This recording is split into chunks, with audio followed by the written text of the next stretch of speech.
Imagina um peixe que nunca saiu da água. Você acha que ele sabe que ele vive na água? Não. Se ele nunca saiu da água, ele não sabe o que não é água. Para ele saber que ele vive na água, ele tem que ter a consciência, a experiência de viver fora d'água. Como ele não saiu da água nunca, ele nunca teve a experiência de sair da água. Então ele não sabe que ele vive na água. Essa analogia eu quero fazer para você com paradigma. O paradigma é muito simples. Houve uma época que a terra era chata.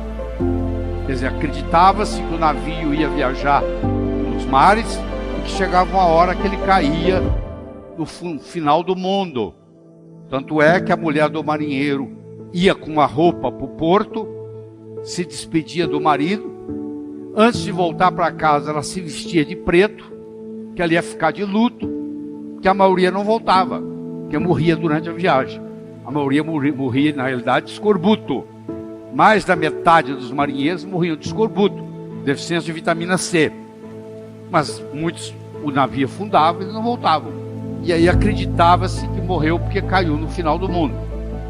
Quando foi trazido o conceito de que o mundo era redondo, o paradigma que nós vivemos hoje, de que o mundo é redondo, quando o mundo era plano, era impossível fazer uma viagem de volta ao mundo, no mundo plano. Hoje você pode fazer uma viagem de volta ao mundo, no mundo redondo. Olha que interessante. Quando o paradigma mudou do mundo plano para o mundo redondo, as possibilidades se multiplicaram. Aquilo que é impossível na sua vida, hoje, é impossível no paradigma que você está vivendo. Se você mudar o paradigma, as possibilidades se multiplicam. Toda vez que você tiver alguma coisa que você achar que é impossível, ela é impossível no paradigma que você vive. Se você mudasse o paradigma, como aconteceu aqui, as possibilidades agora de volta ao mundo vão aparecer. Certo? Você imagina, por muitos e muitos e muitos anos, existia uma teoria de que todos os cisnes eram brancos. E isso era acreditado no mundo inteiro. Quando a Austrália foi descoberta, pela primeira vez na história, lá apareceu cisne preto. Então essa teoria de anos e anos e anos, de que os cisnes eram brancos, com um exemplo, acabou a história. Isso acontece muito na medicina. A gente tem uma teoria muito sofisticada, até que parece uma doença, até que aparece um exemplo que destrói toda a teoria, por mais sofisticada que ela seja. Se o exemplo encontrado não bate, aquela teoria, você vai me desculpar, ela é obsoleta. Você tem que jogar lá fora e começar a procurar outro paradigma, outro diagrama para explicar. Não conhece a causa, você não consegue reproduzir o efeito. Você pode ganhar dinheiro, ficar rico, se você estiver na hora certa, no lugar certo. Eu quero saber se vocês tomarem o dinheiro de vocês, se você ganha de novo. Porque pode acontecer que quem tivesse naquela hora certa, naquele lugar certo, seja você ou seja outro, ia acontecer. Para quem tivesse naquele lugar certo, na hora certa. Quero saber se poder tirar tudo que você tem, se você consegue ganhar de novo. Aí você conhece o caminho das pedras.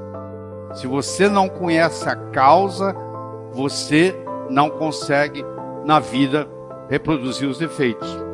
Então, se você está preocupado com a sua saúde, que é a maior riqueza que você tem no mundo, tem nada que pareça com isso. Eu tive a oportunidade de fazer pré e pós-operatório durante 3 anos o Dr. Michael DeBake em Houston, maior cirurgião cardíaco que o mundo já teve, e ele recebia mais de 100 pacientes por dia. Eu cuidava daqueles que falavam português e daqueles que falavam espanhol, e eram todas pessoas multimilionárias, que às vezes chegavam lá nos próprios aviões, com vários seguranças e etc., doentes, e iam ver o Dr. DeBake, e naquela relação médico-paciente, eles diziam para mim assim: Dr. Ribeiro, eu daria tudo que eu tenho para recuperar minha saúde. Eu daria toda a minha fortuna, toda a minha riqueza para recuperar minha saúde. E você tem a saúde, às vezes não dá valor para ela. Se você não tiver tempo para cuidar da sua saúde, um dia você vai ter que arrumar tempo para cuidar da sua doença. Se você fala assim: ó, eu sou muito ocupado, eu não tenho tempo para cuidar da minha saúde, eu falo: tudo bem, não se preocupe, um dia você vai ter que arrumar tempo para cuidar da sua doença. Eu vou dar para você de presente agora uma pérola. Você vai pegar a pérola, vai olhar para ela na sua mão, não vai ficar segurando ela por muito tempo, você vai colocá-la no bolso. Daqui uma semana eu vou me encontrar com você, vou lhe entregar uma segunda pérola. De novo você vai colocá-la na sua mão, não vai esperar muito tempo, vai colocá-la no bolso. Daqui 15 dias eu me encontro com você pela terceira e última vez, e te dou a terceira pérola. E de novo você coloca ela no bolso. Daqui 6 meses eu me encontro com você e pergunto assim: onde é que estão as pérolas que eu te dei? Você vai dizer mais ou menos assim: a primeira eu coloquei no criado mudo, a mocinha que arruma lá em casa não viu, jogou no lixo. A segunda eu esqueci no bolso da calça, a calça foi para a lavanderia e voltou sem pérola. E a terceira, você não vai acreditar, eu escondi de mim mesmo. Eu guardei tão bem guardado que eu não sei onde está. Não sei quantos de vocês já esconderam coisas de você mesmo. Está tão bem guardado que nunca mais você vai encontrar. Então você imagina o seguinte: se ao invés de eu lhe dar essas pérolas, que você perdeu as 3, eu lhe desse de presente um fio de nylon, e orientasse você para colocar as pérolas no fio de nylon, e fizesse um colar, e eu me encontrasse com você daqui 6 meses, e perguntasse para você assim: onde é que estão aquelas pérolas que eu lhe dei? Você ia dizer assim: ó, elas estão aqui, ó, eu fiz delas um colar. Meus amigos, as pérolas são ideias. O cemitério está cheio de quem teve boas ideias, ou não as implementou, ou pior ainda, implementou e quebrou a cara.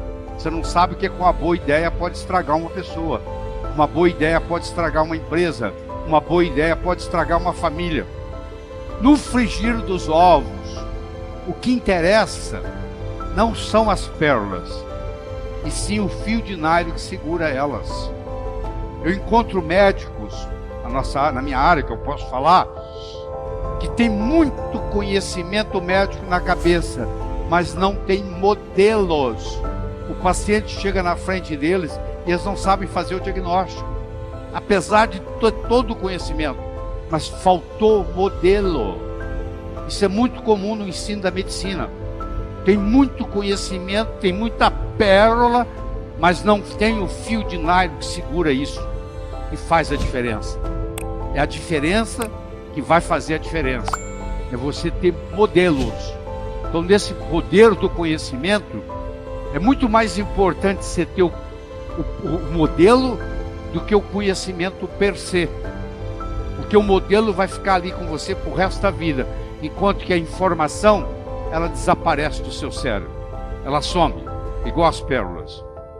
Isso aqui é uma cadeira de balanço. Sabe onde é que uma cadeira de balanço vai? A lugar nenhum. Sabe por quê? Ela oscila. Se você puser mais energia nela, ela oscila mais. Mas olha aqui o meu cotovelo. Ela não sai do lugar aqui, ó. Você deve conhecer gente assim. Você encontra, passa-se o tempo, você encontra de novo, a pessoa está no mesmo lugar. Dessa vez vai, não foi. Dessa vez vai, não foi. Por outro lado, isso aqui é um carro Fórmula 1. Carro Fórmula 1, como você sabe, é igual um avião. Ele não tem marcha ré. Ele só anda para frente. Ele foi feito para avançar. Então uma pessoa pode ter uma estrutura psicológica de cadeira de balanço, você deve conhecer muitos, e uma pessoa pode ter estrutura psicológica de carro Fórmula 1. Se a pessoa tiver uma estrutura psicológica de cadeira de balanço, a primeira coisa que eu tenho que fazer com ela é mudar a estrutura psicológica dela. Porque o conhecimento advindo de fora não vai resolver o problema. Não vai transformar uma cadeira de balanço num carro Fórmula 1. E há 6 anos que se passa, ou 5 ou 4, se passa na faculdade, uma das funções do professor é ter a habilidade de trabalhar linguisticamente com a estrutura psicológica do aluno. E pegar um aluno que, por circunstâncias da infância, tem uma estrutura de cadeira de balanço e transformar essa estrutura num carro Fórmula 1, que só tem um destino: avançar. Então esse é um conhecimento que faz toda a diferença na área do poder do conhecimento, que eu chamo de um modelo de resolução de problemas, que vai servir para você para o resto da vida.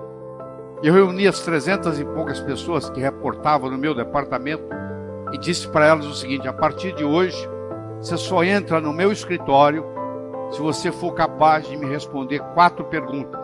Primeiro eu vou te perguntar qual é o problema. Problema definido, 50% resolvido. Você deve conhecer esse ditado. Problema definido, 50% resolvido. Eu já participei de reuniões, como você já participou, onde depois de 40 minutos cada um tem um problema diferente na cabeça. Então, a definição do problema é crucial para a resolução do problema. Aí eu vou lhe fazer uma segunda pergunta: quais são as causas do problema? Se o seu pneu dianteiro direito está gastando e você trocou o pneu e gastou de novo, é melhor se alinhar as rodas, porque o problema está no alinhamento das rodas. E aí o seu pneu direito dianteiro não vai gastar mais. Quais são as causas? Claro que quando eu pergunto para ele quais são as causas, ele com os colegas começam a trabalhar, começa a ter um trabalho em equipe. Terceiro, eu vou perguntar para você quais são as possíveis soluções. E de novo, o trabalho em equipe vai surgir, porque um vai conversar com o outro, vai perguntar para o outro, vai ligar para um consultor. E finalmente eu vou te perguntar qual é, na sua opinião, a melhor solução. Olha que interessante. O sujeito está pronto para ir na minha sala, bater lá para me incomodar. Aí ele diz: bom, lá ele vai me fazer 4 perguntas. Ele vai me perguntar qual é o problema, quais são as causas do problema, quais são as possíveis soluções e, na minha opinião, qual a melhor. Bom, qual é o problema? Ele vai definir. Problema definido, 50% resolvido. Ele vai ver quais são as causas, ele vai conversar com os colegas. Ele vai identificar as causas. Ele vai ver quais são as possíveis soluções. Ele vai ligar para um consultor e perguntar o que ele acha. E finalmente ele vai decidir, na opinião dele, qual é a melhor solução. Sabe qual a conclusão que vai chegar? Não preciso ir lá no banheiro. Olha, eu mesmo resolvi. Então parou de vir gente me incomodar durante o dia, porque eles aprenderam a fazer isso. Leva isso aí de presente, porque isso aí em qualquer situação, pessoal ou profissional, vai alavancar o que você tem de conhecimento na vida. Tá bom?